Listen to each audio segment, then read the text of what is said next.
दोस्तों अस्सलाम वालेकुम।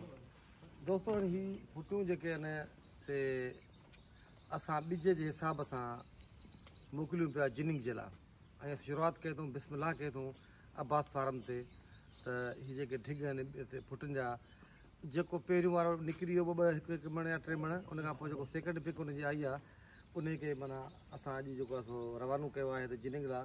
ऐं असां अॻु में बि इहो नारो हयो आहे त भलो आबादगार उहो जेको पंहिंजो ॿिज पाण रखे, छो त पोज़ीशन जेका क्रिटिकल आहे त ॿुधाइनि पिया त बारिशूं आहिनि ऐं रोज़ ॾिसो पिया त हालतूं कहिड़ियूं आहिनि।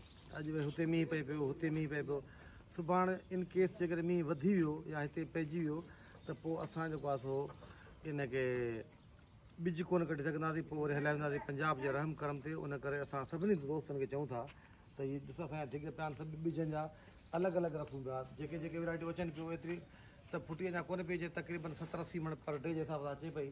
त उहा जेका अचे पई त उनखे जिनिंग जे लाइ जेको आहे सो हीअ लोड करायूं पिया गाॾी। त अहिड़े हिसाब सां हीअ जेके फटनि में वञे पई मुख़्तलिफ़ जेके जिन्सूं आहिनि अलॻि अलॻि करे उनखे जेको आहे सो मोकिलियूं था। ऐं हींअर टाइम आहे ऐं ॿिज कढी वठिजे, उन खां पोइ जेकॾहिं वरी को बारिश जो मसइलो थियो त पोइ वरी ॿिज में प्रॉब्लम थींदा। सो इहा तव्हां सां मालूमात शेयर करणी, तव्हांजी महिरबानी।